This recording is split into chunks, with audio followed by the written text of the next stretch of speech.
V mene Otca i Syna i Ducha Svätého. Amen. Pán s vami.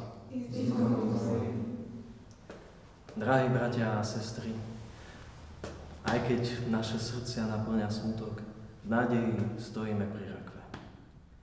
Prišli sme sa s našim bratom rozlúčiť a jeho telo uložiť na dočasný odpočinok do zeme, z ktorej bol vzaté, v nádeji na vzkriesenie.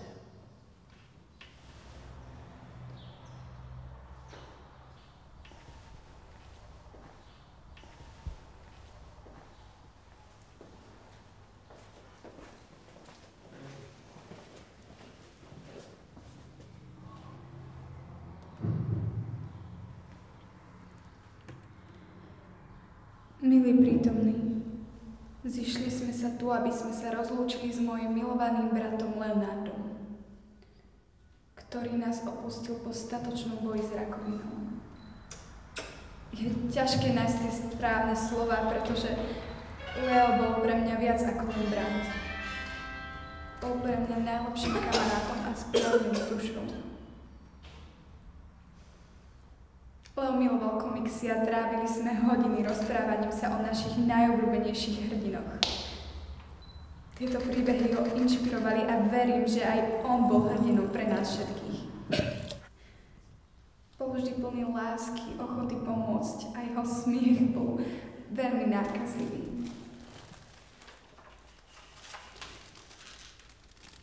Jeho boj s rakovinou bol nesmierne ťažký, ale napriek tomu nikdy nestratil svoju silu a odvahu. Aj keď ho nikto nemal rád, teda ja som ho rada mala, vždy mal úsmev na tvári a dokázal ma povzbudiť, aj keď sám trpel. Jeho nezlomný duch bude navždy žiť v našich srdciach. Za chvíľu končíme. Dobre, o chvíľu tam budem. Fakt, ešte chvíľu. Dobre?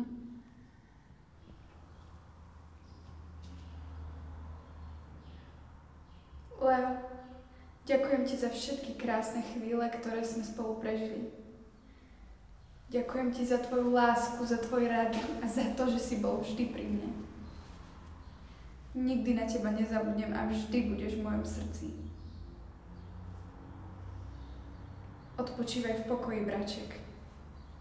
Viem, že si teraz na lepšom mieste a že sa raz spolu stretneme. Ďakujem ti.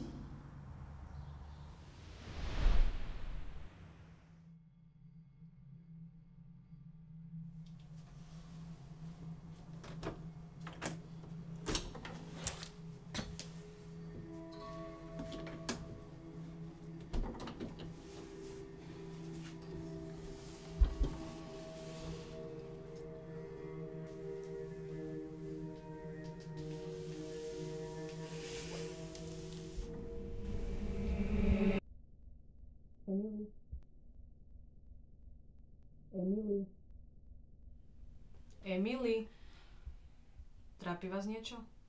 Nie, prepáčte, len som sa zamyslela nad niečím. Nad čím? Prečo? Čo, prosím? Prečo? Ja tomu nerozumiem. Mohol ešte žiť. Váš brat? Áno, dostal odporúčanie na chemoterapiu, ale odmietol. Viete, Emily, prečo som vás sem zavolala? Nie som si istá. Niekto ma odporúčil? A viete, že aj áno? Váš brat ku mne chodil na terapie. Vedeli ste o tom? To som netušila. Mával psychické problémy, chodil ku mne 2-krát do týždňa. Nočné mory, strach zo smrti, panika, úzkosti. Ale prečo mi to nepovedal? Tak bál sa, že vás sklame. Prečo ste ma sem zavolali? Leonardo chcel, aby som vám ho odozdala osobne. List na rozlúčku. Nechal ho pre vás, aby ste si ho prečítali.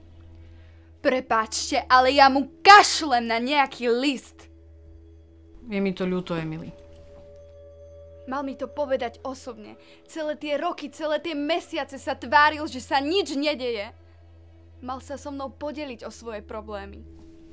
Tak si ho aspoň zoberte.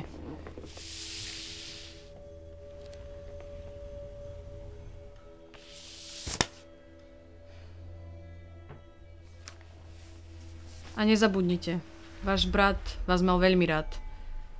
A nechcel by, aby ste boli na neho naštvaná.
Emily?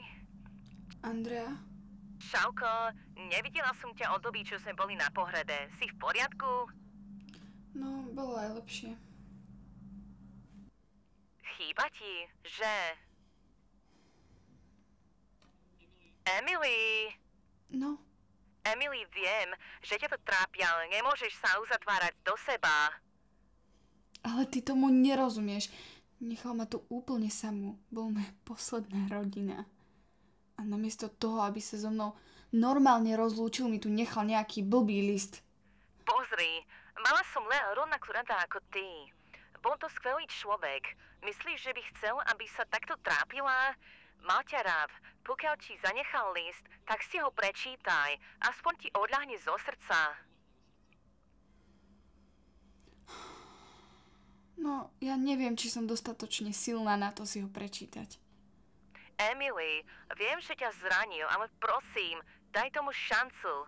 Leo mal svoje dôvody, aj keď ich nedokázal vysvetliť. Možno v tom liste nájdeš odpovedia a pokoj. Dobre, Andrea, urobím to. Prečítam si ho. Hlavne sa opatruj.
Emily, pokiaľ to čítaš, Padlo to pre mňa dobre.